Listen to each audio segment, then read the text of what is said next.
Cameroun. Vous savez, je tiens aussi les débats depuis Mathusalem. Je connais la règle.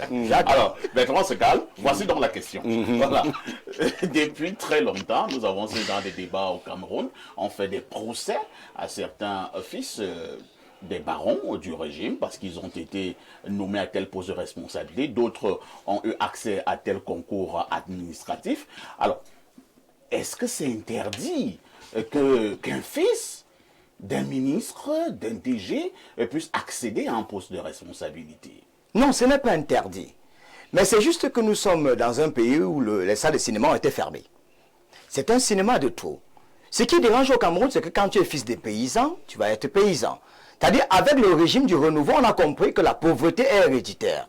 La richesse est héréditaire. Notre pays est pris en otage. Prenons le cas de l'ENAM. C'est difficile, par exemple, de voir la maman qui vend les tomates et retrouver son enfant à l'ENAM. Il y aura peut-être comme ça des cas exceptionnels. On se souvient d'un cinéma où quelqu'un a eu le concours l'ENAM. On a tout fait pour le chasser. Tu as fait comment pour être ici? Erreur informatique.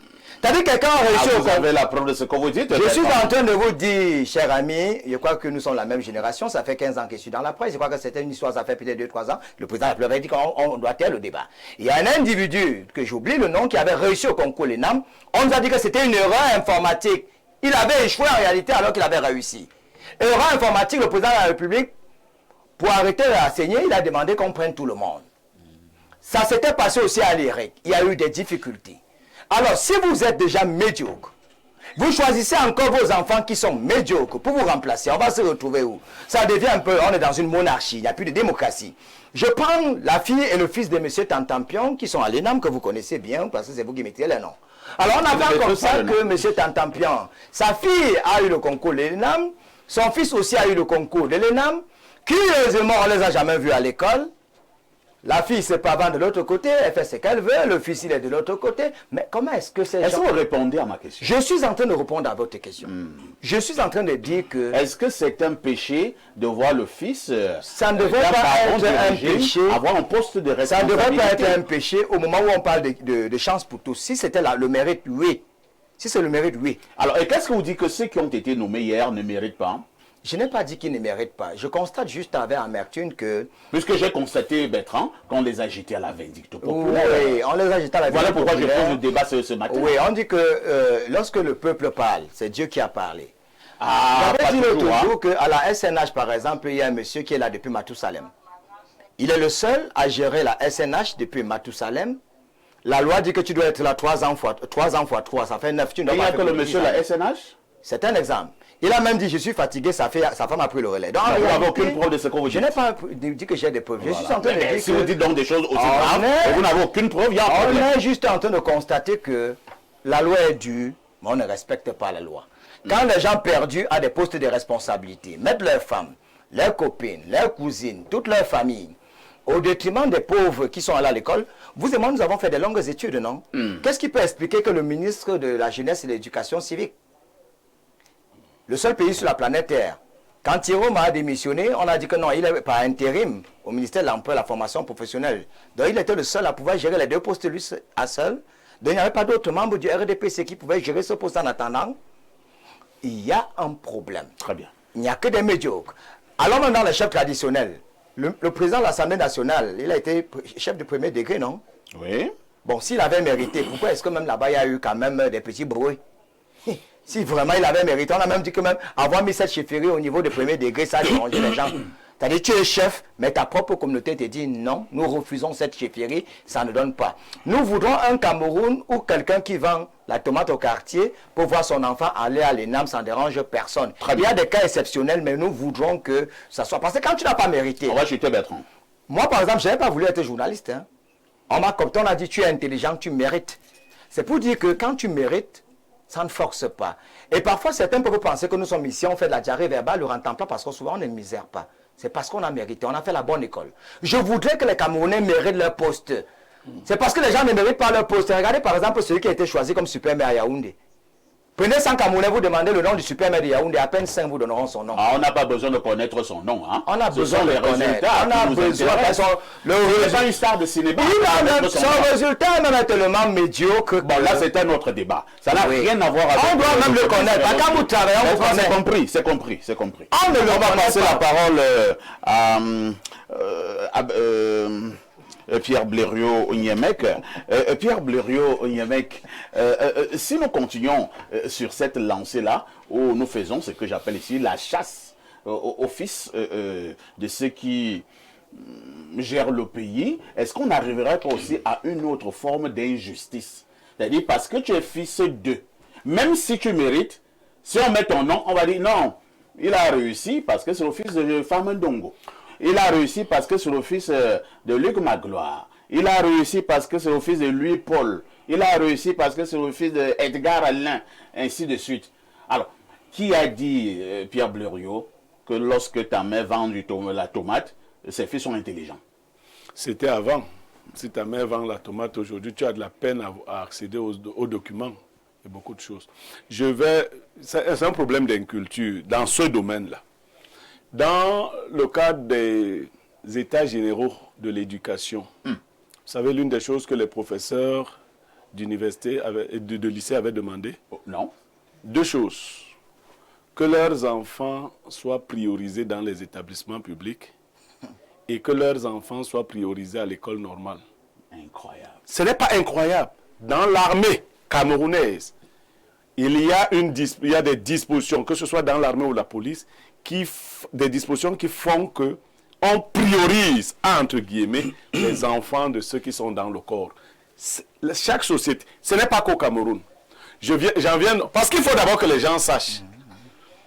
Alors, si même nos dirigeants, là, écoutez bien, si nos ministres et autres avaient suffisamment d'enfants intelligents, nous aurions beaucoup de sous-préfets et préfets, enfants de ministres. C'est parce qu'ils n'ont même pas d'enfants intelligents. C'est-à-dire qu'ils supplient leurs enfants que prends seulement le bac. Mon fils, prends le bac, je te mets à l'ENAM. Prends le bac. L'enfant n'arrive pas à prendre le bac. C'est ça.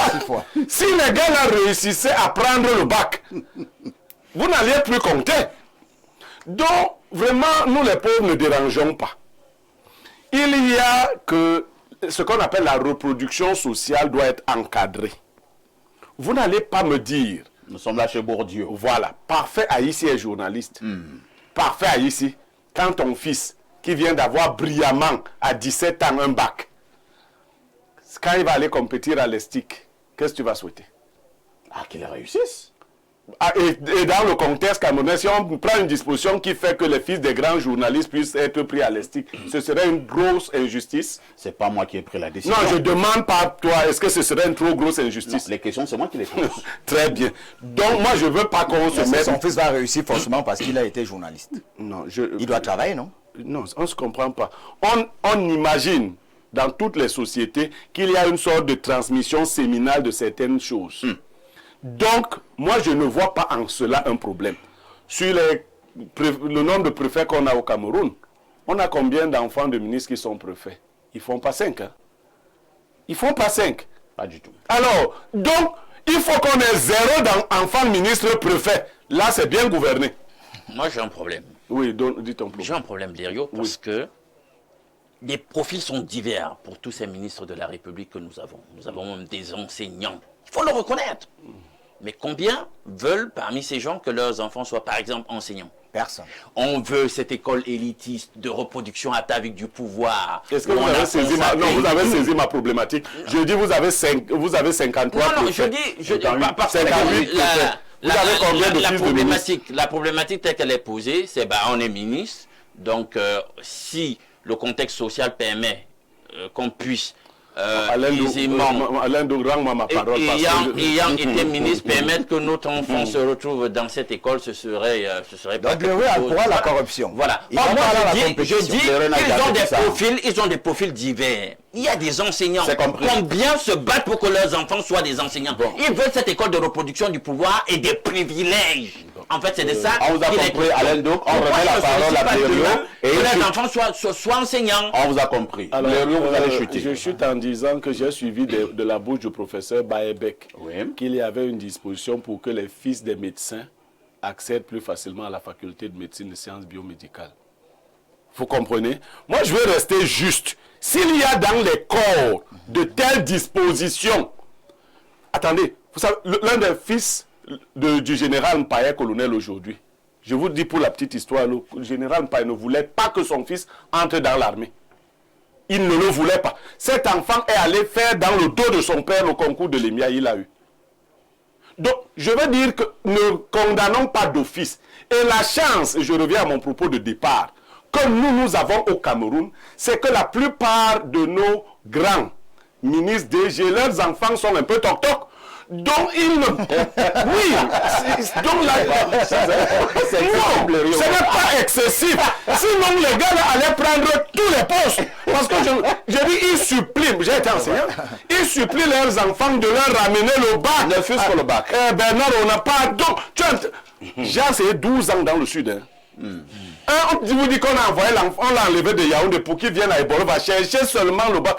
Il y en a 2 qui avaient eu finalement le bac. Je peux même vous... Non, on ne citera pas. On dit pardon, prends seulement le bac. Le bac, l'enfant ici. L'enfant a eu le bac à 33 ans. Il a un grand poste. Prends seulement le bac. Il a fini par prendre le bac. Merci beaucoup. Alors, Bernard Ona, nous posons un problème sérieux sur cette table. Quel est votre regard, même si vous avez commencé à envoyer un regard là, en début d'émission, est-ce qu'on devrait faire un effort de recaler tous les fils des pontes du régime?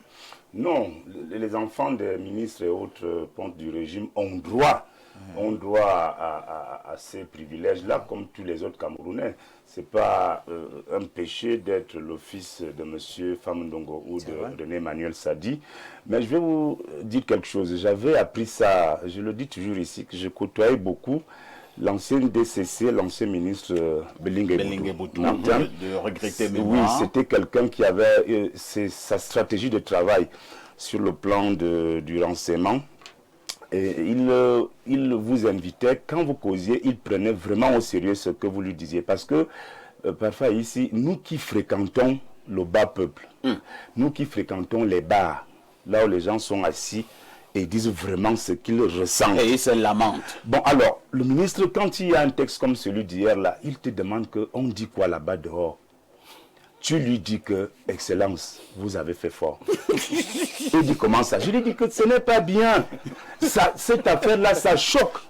Ça frustre les gens de savoir que M. René Sadi est ministre au gouvernement de Paul Biya depuis toujours, et que son fils a été nommé préfet en Balmayo hier. Personne n'est contre le fils de Sadi qui a été nommé préfet en Balmayo hier.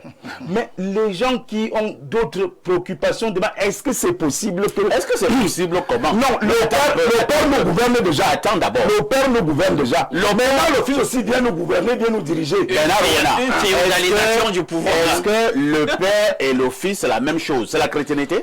On doit bloquer la carrière du fils. On doit bloquer la carrière du fils. Puisqu'il a le père et un ministre. Non, je suis en train d'avancer. Le père a eu sa carrière, mais là le fils doit aussi avoir sa carrière.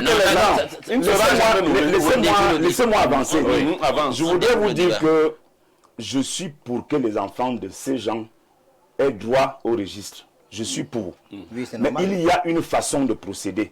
Ça veut dire quoi? Faites comme Biya lui-même. Comment? C'est-à-dire ne pas mettre Franck Biya au devant de la scène. Non, Ça veut dire que... ne crée pas une fausse polémique. Attends d'abord. Oui, dis-nous aussi. Tu me laisses pas. Non, Franck Biya était dans... Il est sorti de Il quelle se école? passe donc que au Congo, Brazzaville par exemple, ça soit nommé son fils ministre. Mais... Il se passe qu'à côté, en Guinée équatoriale, Théodorin... Si les enfants du couple présidentiel avaient terminé leur formation à l'ENAM, ils seraient... Attends que tu vas voir donc terminer. Bon, il se passe donc que... En distanciel. Non, vous n'allez pas me perturber. Il se passe que vous pouvez placer vos enfants à des postes moins visibles. Ça veut dire quoi? Ça veut dire qu'on peut quelqu'un dans l'administration territoriale. On peut nommer le fils de Famundongo. On peut te nommer dans l'arrière-pays. Dans une administration centrale. Même. On doit sortir une note. Non, les fils des ministres ne doivent pas avoir des positions visibles. C'est même une façon élégante de protéger ses enfants. C'est-à-dire que quand quelqu'un sait que voici le fils de René Sadi qui est préfet de Balmayo. Bon, pour terminer par fait, je fais une relation avec ce que vous avez vu à la télé là, quand des supposés jeunes sont allés remettre 40 millions au secrétaire général de la présidence de la République. Vous avez vu de quel jeune il s'agissait? C'était le fils de certaines personnalités. Des classiques. Vous avez vu? Ça dit que ça ressemble un peu à ça. Moi, je n'ai pas vu la... les actes de naissance. Tu veux donc que je te le présente? Il y avait le fils de Ndongo Somba, il y avait le fils de Ndundumu. Est-ce qu'on menait une chasse contre les fils? Non, ce n'est pas là le problème. Le problème, c'est que vous êtes chez vous, vous regardez le journal à la télé. Vous voyez quelqu'un, des jeunes gens bien habillés qui portent un gros sac. Dans le sac, il y a 40 millions. Ils disent qu'ils sont venus donner le sac là pour les 40 millions là pour qu'on paye. Nous sommes toujours dans le même sujet? Oui, les fils de. C'est ce qu'il fallait dire ce matin. De toutes les façons.